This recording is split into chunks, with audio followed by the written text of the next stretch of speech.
DBC নিউজের নিয়মিত আয়োজন সংবাদ সম্প্রসারণে সবাইকে স্বাগত জানাচ্ছি। আমি হিমাদ্রি রাহা। দিনের বাছাই করা সংবাদ এবং এর পর্যালোচনা নিয়ে সংবাদ সম্প্রসারণে আজ অতিথি হিসেবে অনলাইনে যুক্ত আছেন দৈনিক নয়া দিগন্তের নির্বাহী সম্পাদক মাসুমুর রহমান খলিলি এবং আছেন চট্টগ্রাম বিশ্ববিদ্যালয়ের রাজনীতি বিজ্ঞান বিভাগের অধ্যাপক ডক্টর আক্কাস আহমদ। আপনাদের স্বাগত জানাচ্ছি সংবাদ সম্প্রসারণে। আমরা যেমনটি বলছিলাম, দিনের বাছাই করা সংবাদ যদি আমরা বলতে চাই, মির্জা ফখরুল ইসলাম আলমগীর আজকে ঠাকুরকে একটি কথা বলেছেন যে দেশের স্থিতিশীলতা নষ্ট করতে তৎপর একটি বিশেষ গোষ্ঠী। আর এদিকে জামায়াত বলেছে গণভোটের রায় বাস্তবায়নে আরেকটি লড়াইয়ের প্রস্তুতির আহ্বান জানিয়েছে তারা। এছাড়া বিশ্ববিদ্যালয় অস্থিতিশীল করলে ছাড় নয় হুঁশিয়ারি দিয়েছে বিএনপি এবং শিক্ষার্থীদের বিরুদ্ধে ছাত্রদলকে লেলিয়ে দেওয়ার অভিযোগ করেছে জামায়াত। আর এদিকে তেল সংকট কিছুটা কমেছে, কিন্তু এটি বলেছে তেলের দাম বৃদ্ধির প্রভাব ভোক্তা পর্যায়ে পড়বে না, এমন একটি কথা বলেছে বাণিজ্য মন্ত্রী। এছাড়া আমরা একটু হাম কিংবা তাপপ্রবাহ নিয়ে কথা বলতে পারি যদি সময় থাকে, কিন্তু আমরা শুরুতে যে বিষয়টি নিয়ে আলোচনা করতে চাই, মাসুমুর রহমান খলিলি, আপনাকে দিয়ে শুরু করতে চাই যে মির্জা ফখরুল ইসলাম আলমগীর যে কথাটি বলেছেন যে দেশের স্থিতিশীলতা নষ্টে তৎপর একটি বিশেষ গোষ্ঠী, কি মনে হচ্ছে আসলে কি তৎপর, বা কারা সেই বিশেষ গোষ্ঠীটি, কি মনে হয় আপনার? প্রথম কথা হচ্ছে কি, বিএনপির মহাসচিব মির্জা ফখরুল ইসলাম আলমগীর সাহেব যে কথাটা বলেছেন, এটার দুইটা অর্থ হতে পারে। এটা হচ্ছে কি একটা রাজনৈতিক রেটরিক ধরনের অর্থ, আরেকটা হচ্ছে উনি মিন করে থাকতে পারেন যে আসলে স্থিতিশীলতা নষ্ট করার জন্য চেষ্টা করা হচ্ছে। উনি নির্দিষ্টভাবে কোন রাজনৈতিক পক্ষ অথবা কোন রাজনৈতিক দল এই স্থিতিশীলতা নষ্ট করার জন্য চেষ্টা করতেছে এটা ক্লিয়ার বলেন নাই। তবে যেটা ধারণা করা যায়, এটা হয়তো দুইটা পক্ষ হতে পারে। একটা আনুষ্ঠানিক যে বিরোধী পক্ষ জামাত ইসলামী এবং 11 দল, এটা একটা পক্ষ আছে। আরেকটা পক্ষ হচ্ছে যাদেরকে ফেসিবাদ কায়েমের কারণে ক্ষমতাচ্যুত করা হয়েছিল জুলাইয়ের অভ্যুত্থানে 2024 সালের, সেই পক্ষটা হতে পারে। তো যেহেতু এটা পরিষ্কার করে বলেন নাই, এই কারণেই হয়তো এটা আমাদের মধ্যে এক ধরনের অস্পষ্টতা থেকে যেতে পারে। তবে দুটা সম্ভাবনাকে নিয়েই আমরা কথা বলতে পারি। প্রথম সম্ভাবনা হচ্ছে কি, জামাত ইসলামী যারা সংসদে প্রধান বিরোধী দল এবং 11 দল, তারা কি অস্থিরতা তৈরির চেষ্টা করা হচ্ছে? এটা যদি আমরা যুক্তি হিসেবে সামনে আনি, তাহলে কিছু বিষয় আমরা চিন্তা করতে পারি। প্রথম কথা হচ্ছে, যে সংসদটা তৈরি হয়ে গেছে সেই সংসদে মাধ্যমে ক্ষমতায় আসছে বিএনপি। তার মানে এই সংসদ যদি 5 বছর অব্যাহত থাকে তাহলে বিএনপি 5 বছর ক্ষমতা থাকবে। অন্যদিকে জামাত ইসলামী হচ্ছে প্রধান বিরোধী দল, আর এই সংসদ যদি থাকে তাহলে তারা 5 বছর প্রধান বিরোধী দল হিসেবে থাকবে। এবং যদি জামাত ইসলামীর আন্দোলন অথবা সরকার বিরোধী ষড়যন্ত্রের কারণে এই সংসদ ভেঙে যায়, সরকারের পতন ঘটে, তাহলে জামাত ইসলামী ক্ষমতা আসবে তার কোনো গ্যারান্টি নেই। তো আমরা আপাত দৃষ্টিতে যদি মনে করি যে ফরমাল বিরোধী দল যারা আছে তারা সরকারকে অস্থিরতার মধ্যে ফেলে দিয়ে সরকার পতন ঘটাতে চাচ্ছে, এটা বিশ্বাসযোগ্য মনে হয় না। দ্বিতীয় অপশন আসতে পারি, সেটা হচ্ছে কি আসলে যারা ফেসিবাদ কায়েমের কারণে ক্ষমতাচ্যুত হয়েছিল জুলাই অভ্যুত্থানে, তারাই কি এ ধরনের কোনো ষড়যন্ত্রের সাথে যুক্ত? সেটা আপাত দৃষ্টিতে কয়েকটা কারণের সম্ভাবনা আছে। প্রথম কথা হচ্ছে তারা এখন রাজনৈতিক দৃশ্যপটের বাইরে, এবং তারা দৃশ্যত হচ্ছে নিষিদ্ধ রাজনৈতিক দল, তাদের তৎপরতা নিষিদ্ধ। রাজনৈতিক কোনো কর্মকাণ্ড অথবা পরিসরে আওয়ামী লীগ অথবা তার মিত্ররা এখন নেই। তো স্বাভাবিকভাবেই তারা যদি এখানে কোনো অস্থিরতা তৈরি করতে পারে, তাহলে তাদের ক্ষমতায় আসা অথবা রাজনীতি ফিরে আসার একটা সম্ভাবনা থাকবে। আপাত দৃষ্টিতে যেহেতু মির্জা ফখরুল ইসলাম আলমগীর সাহেব পরিষ্কার করে বলেন নাই কোন পক্ষ এই ষড়যন্ত্র করছে, তাতে আমরা ধারণা করতে পারি যারা ফেসিবাদ কায়েম করেছিল, যারা বাংলাদেশের রাজনীতি থেকে আপাতত অনেকটা নির্বাসিত অবস্থায় আছে, তারা হতে ফিরে আসার জন্য এই ষড়যন্ত্র করতে পারে। এখন প্রশ্ন আসতে পারে তারা কি ধরনের কিভাবে ষড়যন্ত্র করতে পারে। তারা দুইভাবে করতে পারে। বাংলাদেশের ভেতরে নাশকতা তৈরি করতে পারে, অথবা বাংলাদেশের যারা ফরমাল রাজনৈতিক দল এবং বিরোধী দল, তাদের মধ্যে অনাস্থা ও বিশ্বাস তৈরি করে তাদের মধ্যে একটা সংঘাত সংঘর্ষের পরিবেশ তৈরি করতে পারে, এবং সেই পরিবেশ তৈরি করাটা নানান ধরনের কনস্পিরেসির আশ্রয় নিতে পারে। মির্জা ফখরুল সাহেব সেটা বলছেন কিনা আমি জানি না। স্বাভাবিকভাবে আমরা ধরে নিতে পারি দ্বিতীয় যে সম্ভাবনা, সেই সম্ভাবনাটাই সবচেয়ে বেশি বাংলাদেশের রাজনৈতিক অস্থিরতা তৈরি হওয়ার ক্ষেত্রে। নিশ্চয়ই আপনার শেষ প্রশ্ন, শেষ উত্তর দিয়ে আমরা শুরু করতে চাই ডক্টর আসামত, যেটা আসলে সেই রাজনৈতিক শক্তিটাকে আসলে বাইরে রেখে রাজনৈতিক স্থিতিশীলতা কি আনা যাবে কিনা, কি মনে হয়, অস্থিরতার কি সমাধান আছে? হ্যাঁ, ধন্যবাদ ডিবিসি দর্শক শ্রোতা সংশ্লিষ্ট সবাইকে, সাথে মাসুম খলিলি ভাইকেও অভিনন্দন জানাচ্ছি। আসলে বাংলাদেশ তো বাংলাদেশের যে সাম্প্রতিক যে রাজনৈতিক অস্থিতিশীলতা বা অস্থিরতা, এটা হচ্ছে বাংলাদেশের যে শিক্ষা প্রতিষ্ঠানগুলো বাংলাদেশের যে রাজনৈতিক সামাজিকীকরণের অন্যতম বাহন হচ্ছে শিক্ষা প্রতিষ্ঠান। এই শিক্ষা প্রতিষ্ঠান, বাংলাদেশের শিক্ষা প্রতিষ্ঠানের আমাদের যে আমরা যে বলি যে সামাজিক পরিবর্তন বা সামাজিক রূপান্তর, এই যে তিন ধরনের সমাজ ব্যবস্থা, আধুনিক সমাজ, ক্রান্তিকালীন সমাজ কিংবা ট্রেডিশনাল সমাজ, এই যে ট্রেডিশনাল সমাজ থেকে ক্রান্তিকালীন সমাজ থেকে যে একটি আধুনিক সমাজে রূপান্তরের যে একটা ব্যাপার, এবং বাংলাদেশের যে শিক্ষা প্রতিষ্ঠানগুলোর যে নেতৃত্বের যে জায়গা, শিক্ষা প্রতিষ্ঠানের যে ছাত্র নেতৃত্ব থেকে পরবর্তীতে বাংলাদেশের যে জাতীয় নেতৃত্বে যাচ্ছে ছাত্ররা, এবং পরবর্তীতে বাংলাদেশের এমপি মন্ত্রী হচ্ছে, চেয়ারম্যান হচ্ছে, উপজেলা চেয়ারম্যান হচ্ছে, ডিসি সচিব হচ্ছে, এটা শিক্ষা প্রতিষ্ঠানগুলো হচ্ছে বাংলাদেশের সামাজিক পরিবর্তনের, সামাজিক রূপান্তরের অন্যতম বাহন হচ্ছে এই শিক্ষা প্রতিষ্ঠান। তো কাজেই শিক্ষা প্রতিষ্ঠানে ছাত্র সংগঠনের মধ্যে যে প্রতিযোগিতা, নেতৃত্বের প্রতিযোগিতা, সাংগঠনিক যে প্রতিযোগিতা, এই যে বিভিন্ন পদে আসীন হওয়ার প্রতিযোগিতা বা দলভিত্তিক এই যে সাম্প্রতিক সময়ে যে বিভিন্ন ছাত্র সংগঠনের নাম আসতেছে তাদের মধ্যে যে প্রতিযোগিতা, এই প্রতিযোগিতার বিষয়টি সামাজিক রূপান্তর, এই যে সামাজিকীকরণের বাহন, এবং এই যে জাতীয় নেতৃত্বে আসার কিংবা স্থানীয় নেতৃত্বে আসার জন্য একটি সংগ্রাম এবং লড়াইয়ের জন্য কিন্তু তাদের এই যে আন্দোলন, তাদের মধ্যে যে এই রাজনৈতিক সহিংসতা, এইসব বিষয় আছে। আর আপনি যে কথাটা বলেছেন, সেটা হচ্ছে যে এই যে বাংলাদেশকে অস্থিতিশীল করার পেছনে কোন রাজনৈতিক দল জড়িত। এখন আমি বলবো যে এটা আসলে আহ, ধরুন আমি বলি, বাংলাদেশে যদি এখন যে সরকারি দল, জনাব প্রধানমন্ত্রী, মাননীয় প্রধানমন্ত্রী তারেক রহমানের নেতৃত্বে বাংলাদেশ জাতীয়তাবাদী দল এবং বাংলাদেশ জামাত ইসলামী নেতৃত্বে যিনি ডাক্তার শরীফুর রহমান, দুইটা দলই কিন্তু আমি বলবো যে বাংলাদেশের যে ভৌগোলিক জাতীয়তাবাদ এবং গণতান্ত্রিক সংস্কৃতি, গণতান্ত্রিক চর্চা, ইসলামী মূল্যবোধ, জাতীয়তাবাদ এবং সামাজিক কল্যাণ, সামাজিক ন্যায় বিচার ইত্যাদিতে বিশ্বাস করে। তবে দুইটা দলের মধ্যে একটা পার্থক্য আছে, সেই পার্থক্যটা জায়গাটা হচ্ছে কি, বাংলাদেশ জাতীয়তাবাদী দল কিন্তু ভৌগোলিক জাতীয়তাবাদ, যেটা শহীদ প্রেসিডেন্ট জিয়া রহমান নিয়ে এসেছিলেন, যে সংবিধানের fifth amendment to the constitution, পঞ্চম সংশোধনের মাধ্যমে কিন্তু বাংলাদেশ জাতীয়তাবাদী দল একটি ভৌগোলিক জাতীয়তাবাদ, যেটা আগে মরহুম শেখ মুজিবুর রহমানের সময় ছিল যে বাঙালি জাতীয়তাবাদ, অর্থাৎ বাংলাদেশের বাইরে যেসব মানুষ বাংলা ভাষায় কথা বলে সবাই বাঙালি জাতীয়তাবাদ, সেখান থেকে কিন্তু বাংলাদেশি জাতীয়তাবাদ অর্থাৎ ভৌগোলিক জাতীয়তাবাদ, সেটার সাথে কিন্তু জামাত ইসলামের একটা পার্থক্য আছে। সে পার্থক্যটা হচ্ছে জামাত ইসলামের যে রাজনৈতিক মতাদর্শ, সেটা কিন্তু আদর্শিক, মানে মতাদর্শ ভিত্তিক জাতীয়তাবাদ, যেটাকে আমরা বলি পলিটিক্যাল সায়েন্স বলি আইডিওলজিক্যাল ন্যাশনালিজম, মতাদর্শ ভিত্তিক জাতীয়তাবাদ। যেমন ধরেন আমি একটা মুসলিম উম্মা, তো এই যে ব্যাপারগুলো একটু পার্থক্য আছে, কিন্তু দুইটা দলেই কিন্তু বাংলাদেশের যে জাতীয় সংহতি, বাংলাদেশের স্বাধীনতা, সার্বভৌমত্ব এবং বাংলাদেশ বিরোধী ষড়যন্ত্র, বাংলাদেশের বিরুদ্ধে যে বিভিন্ন প্রপাগান্ডা, সেগুলোর বিরুদ্ধে জাতীয় স্বার্থে কিন্তু দুইটা দলেরই কিন্তু আমি বলবো ভূমিকা আছে।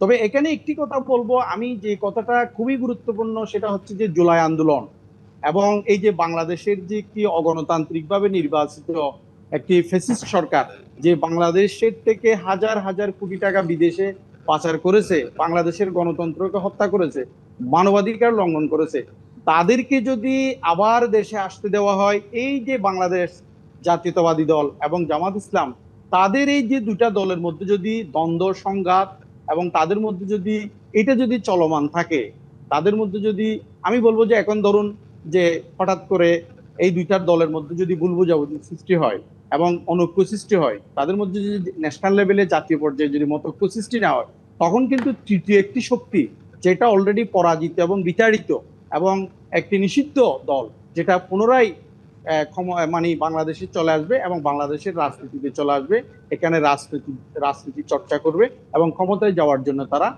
চেষ্টা করবে। এবং সেটা যদি হয়, তাহলে এখানে সবচেয়ে বেশি ক্ষতিগ্রস্ত হবে বাংলাদেশ জাতীয়তাবাদী দল এবং জামাত ইসলামী, এবং সবচেয়ে বেশি ক্ষতিগ্রস্ত হবে আমি বলবো একটি রাজনৈতিক দল হিসেবে, সেটা হচ্ছে বাংলাদেশ জামাত ইসলামী।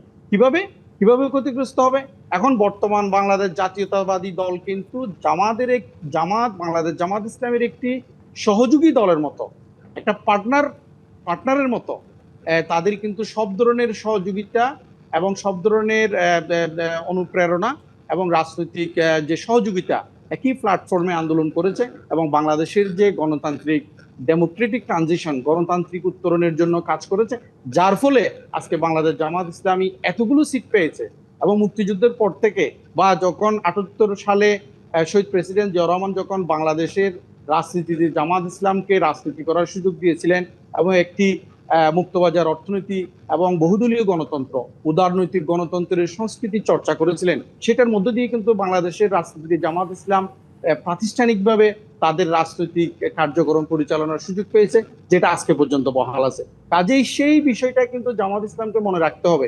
কাজেই বাংলাদেশ জাতীয়তাবাদী দলকে জামাত ইসলাম যদি মনে করে যে এটা একটি প্রতিদ্বন্দ্বী দল, এটা একটি শত্রু দল, তখন কিন্তু জামাত ইসলাম সবচেয়ে বেশি ক্ষতিগ্রস্ত হবে। কারণ বাংলাদেশের জন্য এই যে আমাদের যে ভৌগোলিক জাতীয়তাবাদ, আমাদের স্বাধীনতা, আমাদের আমাদের সার্বভৌমত্ব, আমাদের সংবিধান এবং আমাদের যে গণতান্ত্রিক উত্তরণ, আমাদের অর্থনৈতিক উন্নয়ন এবং ভবিষ্যৎ সমৃদ্ধি এবং রাজনৈতিক স্থিতিশীলতার জন্য আমি বলবো যে এই দুইটি দল, জামাত ইসলাম এবং এই যে বাংলাদেশ জাতীয়তাবাদী দল, ঐক্যবদ্ধভাবে কাজ করতে হবে। কিন্তু এখন যেহেতু জামাত ইসলাম জামাত ইসলামী বিরোধী দল হিসেবে সংসদে আছে, অবশ্যই গণতান্ত্রিক সংস্কৃতির স্বার্থে, গণতান্ত্রিক রীতিনীতি কিংবা সাংবিধানিক যে রীতিনীতি সেটার স্বার্থে বিরোধিতা করবে, দেশের স্বার্থে, দেশের রাজনৈতিক স্বার্থে, দেশের কিন্তু সেই বিরোধিতাটা যেন মাঠ পর্যায়ে এসে সেটা গণতন্ত্র বিরোধী না হয়, সেটা নিশ্চয়ই সবারই কাম্য। আপনারা থাকুন আমাদের সাথে, আমরা একটা ছোট্ট বিরতিতে যাব। বিরতির পর ফিরে এসে আমরা আবার আপনার সাথে আলোচনায় আসবো। দর্শক, সংবাদ সম্প্রসারণ একটি বিরতির সময় হয়েছে, সঙ্গে থাকুন। বিরতির পর আবারও স্বাগত সংবাদ সম্প্রসারণে। আমরা বিরতির পর মাসুমুর রহমান খলিল আপনাকে দিয়ে আমরা শুরু করতে চাই যে বিষয়টি আসলে আমরা আরেকটা বিষয় বলছিলাম যে বিশ্ববিদ্যালয় অস্থিতিশীল করলে ছাড় নয়, হুঁশিয়ারি দিয়েছে বিএনপি। এছাড়া জামায়াত অভিযোগ করেছে শিক্ষার্থীদের বিরুদ্ধে ছাত্রদলকে লেলিয়ে দেওয়ার। কি মনে হচ্ছে? আমরা তো আসলে 5 তারিখের পর একটা সহাবস্থানের রাজনীতির কথা আমরা চিন্তা করছিলাম, এবং সবচেয়ে যে বিষয়টি যে সংসদে কিন্তু ঐক্যের কথা থাকলেও সেটির প্রভাব কিন্তু আমরা দেখি মাঠ পর্যায়ে নেই। কি মনে হচ্ছে আপনার, মাসুমুর রহমান খলিল? প্রথম কথা হচ্ছে কি, যে কথা বলা হলো বিশ্ববিদ্যালয়কে যদি অস্থির করা হয় তাহলে এটা সরকার ছাড় দিবে না, এটা খুব যৌক্তিক বিষয় আর কি। কারণ বিশ্ববিদ্যালয় হচ্ছে কি জাতির ভবিষ্যৎ। যদি শিক্ষাঙ্গনগুলোতে অস্থিরতা তৈরি হয়, হানাহানি তৈরি হয়, মারামারি তৈরি হয়, তাহলে তো অবশ্যই সরকারের পদক্ষেপ নেওয়া উচিত। এটার ব্যাপারে কোনো দ্বিমত নেই। তবে সর্বশেষ ঢাকা বিশ্ববিদ্যালয়ের যে অস্থিরতার কারণটা, সেই কারণটা খুব বেশ গুরুত্বপূর্ণ বলে মনে হয় আর কি। সেই কারণটা হচ্ছে কি, খুব একটা অশালীন এক ধরনের স্ক্রিনশট সোশ্যাল মিডিয়ার, এটাকে কেন্দ্র করে কিন্তু এই ঘটনাটা ঘটে। এবং এটার উৎস এখনো পর্যন্ত যেটা জানা গেল সেটা হচ্ছে কি, ফেসিবাদের সমর্থক এক ছাত্রের থেকে, আইডি থেকে এটা প্রথম ছাড়া হয়। এরপরে সেটাকে অন্য একজন জাস্ট কাট করে ডাকসুর একজন কর্মকর্তা বা প্রার্থীর যে নামে এটা প্রচার করা হয়। এরপরে এটা ভাইরাল করে দেওয়া হয়। পুরো জিনিসটা হচ্ছে কি এমন একটা জিনিস, যেটা আমি বলছিলাম, আজকে সরকারি দল হচ্ছে বিএনপি, অপোজিশন হচ্ছে জামাত ইসলামী। এখন দুই দলের মধ্যে যে ভুল বোঝাবুঝির মধ্যে মারামারি লাগাই দেওয়া হয়, তাহলে এটার বেনিফিটেড কারা হবে? বেনিফিটেড হবে হচ্ছে কি ক্ষমতাচ্যুত যারা ফেসিবাদী দল, তারাই। তো এখন শিক্ষাঙ্গনে কিন্তু তারই আমরা পুনরাবৃত্তি দেখতে পাচ্ছি। যেমন কিছু কথা বলা হচ্ছে গুপ্ত রাজনৈতিক দল, তারপরে এই দল এক দল আরেক দলের বিরুদ্ধে কথা মানে মারামারি এবং বিশুদ্ধার ইত্যাদি হচ্ছে, কিন্তু পেছনে যারা ইন্ধন দিচ্ছে সেটা কিন্তু খুব গুরুত্বপূর্ণ আর কি। এই জন্য ধরেন একটা ভুয়া কারসাজিমূলক একটা স্ক্রিনশট দিয়ে এই যে একটা বিশ্ববিদ্যালয়ের অস্থিরতা তৈরি করা হলো, এই জিনিসগুলো বের করা কিন্তু জাস্ট কয়েক মিনিটের ব্যাপার। এটা কি আসলে জেনুইন নাকি ভুল? আমার মনে হয় সরকার এবং সরকারের প্রশাসন যন্ত্র এবং বিশ্ববিদ্যালয়ের প্রশাসন এবং বিশ্ববিদ্যালয়ের যারা শান্তি শৃঙ্খলা রক্ষার জন্য দায়িত্বে নিয়োজিত আছে, তাদেরকে কিন্তু অবশ্যই সচেতন হওয়া দরকার। এই যে মানে চিল কান নিয়ে গেল বলে যদি কানে হাত না দিয়ে আমরা দৌড়াইতে থাকি, তাহলে কিন্তু আমরা একটা বড় ধরনের বিপত্তির মধ্যে পড়বো। ফলে আমরা অবশ্যই এটাকে স্বাগত জানাবো যে বিশ্ববিদ্যালয়ের অস্থিরতা যদি কেউ তৈরি করতে চায়, শিক্ষার পরিবেশ যদি নষ্ট করতে চায়, তাহলে অবশ্যই সরকার পদক্ষেপ নেওয়া দরকার। কিন্তু আমাদেরকে একটা বাস্তবতাও খেয়াল রাখতে হবে, সেটা হচ্ছে কি, এই অন্তর্বর্তীকালীন সরকারের শেষ সময়ের দিকে এই বিশ্ববিদ্যালয়গুলোতে কিন্তু খুব ছাত্র সংসদ নির্বাচন হয়েছিল। যেমন ডাকসুতে হয়েছে, রাকসুতে, চাকসুতে, জাকসুতে এবং জগসুতে। এই যে 5টা বিশ্ববিদ্যালয়ে যে নির্বাচনটা হলো, ছেলেরা যে ভোট দিয়েই তো এখনকার নেতৃত্বকে নির্বাচন করেছে। 1 বছর পরে হয়তো আবার আরেক দফা নির্বাচন হবে। এই নির্বাচন পর্যন্ত আমার মনে হয় ছাত্রদের যে মতামত, এটার জন্য অপেক্ষা করা দরকার। সেটা অপেক্ষা না করে যদি আমরা অস্থিরতা তৈরি করতে চাই, তাহলে সেটা কোনো লাভ হবে না। কারণ একটা বিশ্ববিদ্যালয় যদি ছাত্র সংসদের কে ক্ষমতা থাকলো অথবা না থাকলো তার উপর জাতীয়ভাবে সরকারের মানে পরিবর্তন অথবা থাকা না থাকাকে প্রভাবিত করে না। ফলে আমার মনে হয় সকল রাজনৈতিক পক্ষকে, সেটা সরকারি দল হোক অথবা বিপক্ষের দল হোক, জাতীয় স্বার্থটা চিন্তা করতে হবে। সংকীর্ণ একটা স্বার্থ অথবা তৃতীয় কোনো পক্ষের ইন্ধনের কারণে যদি অস্থিরতা তৈরি করা হয় তাহলে ক্ষতিগ্রস্ত কিন্তু সবাই হবে, এটা মনে রাখতে হবে। তা আমার মানে আমি একদম যে হুঁশিয়ারিটা উচ্চারণ করেছেন যে বিশ্ববিদ্যালয়ে অস্থিরতা তৈরি করলে ছাড় দেওয়া হবে না, সেটা যার উদ্দেশ্যে বলা হোক না কেন, আমি রিয়েল এই বিষয়টা, এই ব্যাপারে পদক্ষেপ নেওয়াটা কামনা করব, যাতে আসলে অস্থিরতা তৈরি করতে না পারে। আর এটাও বলবো যে এই অস্থিরতার মূল সূত্রটা বের করতে হবে। সূত্র বের না করে যদি আমরা ইমোশনালি দৌড়াইতে থাকি তাহলে প্রকৃত সমস্যার সমাধান হবে না। নিশ্চয়ই। ধন্যবাদ আপনার পর্যবেক্ষণের জন্য, ডক্টর আক্কাস আহমদ। আপনাদের বিশ্ববিদ্যালয়ে আজকে একটি সরস্বতী জ্ঞান মন্দির উদ্বোধন করতে গিয়ে কিন্তু আমি খসরু মাহমুদ চৌধুরী কথা বলেছেন যে অস্থিতিশীল করে ছাড় নয়। কিন্তু আরেকটি বিষয় আমি যুক্ত করতে চাই, সেটি হচ্ছে শিক্ষার্থীদের বিরুদ্ধে ছাত্রদলকে লেলিয়ে দেওয়ার বিষয়, যেটি বলেছে জামায়াত। আর কি মনে হয় আপনার, আসলে ছাত্র রাজনীতির ক্ষেত্রে এই যে পরিবর্তন যেটা আশা করেছিলাম, এবং গত 2-1 দিন আমরা যেটা দেখলাম পাবনার ঈশ্বরদী সরকারি কলেজ, ঢাকা বিশ্ববিদ্যালয়, বা তার আগে চট্টগ্রাম সিটি কলেজে যে বিষয়টা আমরা দেখলাম ছাত্রদল আর শিবিরের পাল্টাপাল্টি, এটি কি বার্তা বহন করে আসলে? হ্যাঁ, ধন্যবাদ। আসলে দেখুন, বাংলাদেশের যে রাজনৈতিক সংস্কৃতি, তিন ধরনের রাজনৈতিক সংস্কৃতি: participant political culture, parochial political culture এবং হচ্ছে সাবজেক্ট পলিটিক্যাল কালচার। তো পেরোকিয়াল পলিটিক্যাল কালচারটা হচ্ছে কি সংকীর্ণ রাজনৈতিক সংস্কৃতি। আমাদের রাজনৈতিক দলগুলোর মধ্যে রাজনৈতিক যে উদারতা, পলিটিক্যাল লিবারালিজম, সেটার কিন্তু যথেষ্ট ঘাটতি আছে। এখন একটা বিষয়, একটা সংকট তৈরি হলো কিংবা একটা প্রবলেম হলো, তখন দেখা গেছে যে একদল আরেক দলকে দোষারোপ করা কিংবা ছাত্র লেলিয়ে দেওয়া, এই সমস্ত কথাবার্তা এগুলো আমরা সব সময় শুনে আসছি। বাংলাদেশের মুক্তিযুদ্ধের পরবর্তী সময় থেকে এ পর্যন্ত যতগুলো রাজনৈতিক দল ক্ষমতায় এসছে, প্রত্যেকটি রাজনৈতিক দল তার অপোজিশন পার্টির উপরে বা সরকারি দল বিরোধী দল, বিরোধী দল সরকারি দলের উপরে একটা ফলস ন্যারেটিভ তৈরি করে সেটা তাদের তাদের তাদের বিরুদ্ধে চালিয়ে দেওয়া এবং বিভিন্ন অভিযোগ করা। এগুলো হচ্ছে বাংলাদেশের রাজনৈতিক সংস্কৃতির যে ব্যাপারটা। অন্তত পক্ষে আমি সংকীর্ণ রাজনীতি থেকে রাজনৈতিক যে সংস্কৃতি, সেখান থেকে তো আমাদেরকে অংশগ্রহণমূলক রাজনৈতিক সংস্কৃতিতে আমরা যাচ্ছি। আমাদের তো রাজনৈতিক অংশগ্রহণ বাড়ছে এবং রাজনৈতিক উন্নয়ন হচ্ছে, রাজনৈতিক দলগুলো আসছে, পলিটিক্যাল যে প্রতিষ্ঠান, রাজনৈতিক প্রতিষ্ঠানগুলো শক্তিশালী হচ্ছে। এই যে সংবিধানের ব্যাপারটা, এই যে সংবিধানের যে সাংবিধানিক যে স্বীকৃতি কিংবা বিচার বিভাগের যে স্বাধীনতা, সাংবিধানিক যে সংবিধান স্বীকৃতি যে বিচার বিভাগের স্বাধীনতা, এই সমস্ত বিষয়গুলো আমাদের চর্চা করতে হবে। এবং এগুলো শুধুমাত্র আমরা একদল আরেক দলকে দোষারোপ করব এবং আমরা আমাদের যে রাজনৈতিক উন্নয়ন, রাজনৈতিক অগ্রযাত্রা, সেটাকে বাধাগ্রস্ত করবো। আমি বৃহত্তর স্বার্থে, আমি মাসুম ভাইয়ের সাথে এখানে বলতে চাই, যেটা হচ্ছে কি, রাজনৈতিক দলগুলোকে, সেটা বাংলাদেশ জামাত ইসলামী হোক কিংবা বাংলাদেশ জাতীয়তাবাদী দল হোক, প্রত্যেকটি রাজনৈতিক দলকে জাতীয় স্বার্থে, জাতীয় ঐক্যমত্যের স্বার্থে এবং জাতীয় অর্থনৈতিক, রাজনৈতিক, সাংস্কৃতিক স্বার্থে ঐক্যবদ্ধ থাকতে হবে এবং দোষারোপের যে রাজনীতি, সেটা বন্ধ করতে হবে। না হলে কিন্তু ওই যে আপনি তৃতীয় আরেকটি রাজনৈতিক শক্তি এখানে প্রতিষ্ঠিত হবে এবং তারা ক্ষমতা দখল করবে এবং আবারও দেখা যাবে যে সেখানে মানবাধিকার লঙ্ঘন করবে, তারা সংবিধান লঙ্ঘন করবে, তারা গণতান্ত্রিক সংস্কৃতি, বিরোধী দলকে দমন নিপীড়ন কিংবা গুম খুনের রাজনীতি দেশে চর্চা হবে। কাজেই রাজনৈতিক দলগুলোর উচিত হবে, বিশেষ করে এই যে শীর্ষস্থানীয় যে রাজনৈতিক ব্যক্তিত্ব, তাদেরকে মন্তব্য করার ক্ষেত্রে আমি বলবো আরো বেশি সচেতন হওয়া দরকার, আরো বেশি রাজনৈতিক হওয়া দরকার, যাতে দেশের রাজনৈতিক স্থিতিশীলতা এবং গণতান্ত্রিক অগ্রযাত্রা অব্যাহত থাকে। এই জন্য এটাকে আমাদেরকে বুঝতে হবে, এটা শুধুমাত্র একটা দলকে দোষারোপ করে কিংবা সেটাকে চাপিয়ে তো সব দায় দায়িত্ব শেষ হয়ে যায় না।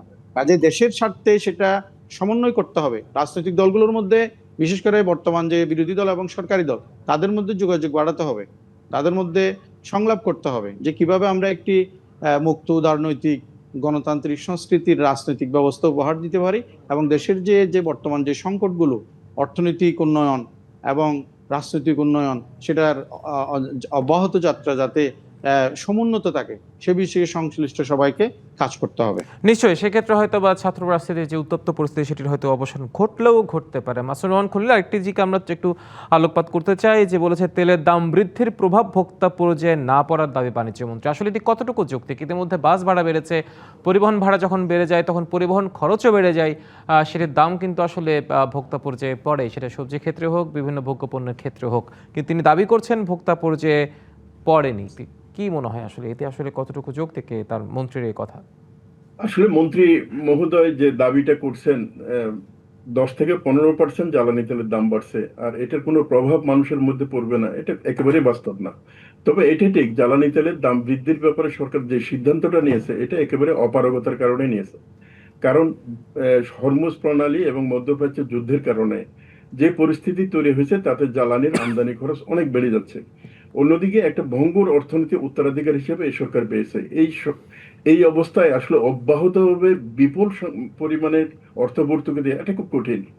আরেকটা বিষয় বাস্তবতা আমাদেরকে মানতে হবে, সেটা হচ্ছে কি আমাদের জ্বালানি খাত, বিশেষ করে বিদ্যুৎ এবং গ্যাস অথবা জ্বালানি তেল, এটা একটার সাথে আরেকটা কিন্তু রিলেটেড। যেমন একসময় বিদ্যুতের আমরা সংকটের কথা বলি, বিদ্যুৎ শতভাগ কিন্তু আমাদের সরকারিভাবে উৎপাদন হতো, আর এখন মাত্র 30% সরকারি প্ল্যান্ট থেকে উৎপাদন হয়, 55% উৎপাদন হচ্ছে বেসরকারি খাত থেকে। আর আমরা 10% আমদানি করি, বাকি 5%-এর মতো ক্যাপটিভ পাওয়ার থেকে পাই।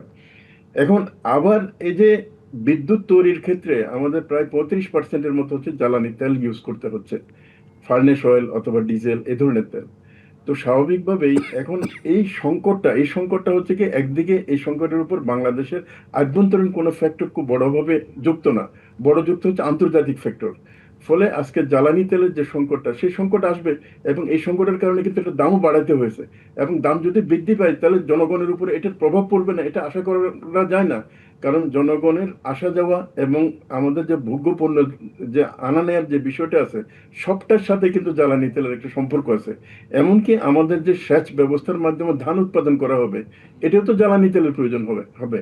বাস্তবতার থেকে অস্বীকার করার কোনো প্রয়োজন নেই। আজকে যারা দেশের মানুষ অথবা দেশের মানে বিরোধী রাজনৈতিক দলগুলো হয়তো সমালোচনা করছে সরকার কেন জ্বালানি তেলের দাম বাড়লে মানুষের ভোগান্তি পড়বে, এগুলো ঠিক, কিন্তু না বাড়িয়ে কি উপায়? যদি আজকের যারা বিরোধী দল তারা যদি সরকারে থাকতো তাহলে কি তারা না আসলে এই বাড়িয়ে? মুহূর্তে বাড়ানোটাই প্রাসঙ্গিক, কিন্তু দাম সমন্বয় করাটা প্রাসঙ্গিক, সেটা ঠিক আছে, কিন্তু দামটা সমন্বয় করার পর সেটা যখন ভোক্তা পর্যায়ে গিয়ে সেটা দ্বিগুণ তিনগুণ কিংবা মনিটরিং থাকে না, তখন সেটা হয়তো ভোক্তা পর্যায়ে একটা নাভিশ্বাস তোলে। মাসুমুর রহমান খলিলি এবং অধ্যাপক ডক্টর আকাশ আহমদ, দুজনকে অসংখ্য ধন্যবাদ আজকে আমাদের সংবাদ সম্প্রসারণে এসে সাম্প্রতিক বিষয়গুলো নিয়ে, আলোচিত বিষয় নিয়ে আপনাদের পর্যবেক্ষণ তুলে ধরার জন্য। দর্শক, এই ছিল সংবাদ সম্প্রসারণে, ডিবিসির সঙ্গে থাকুন।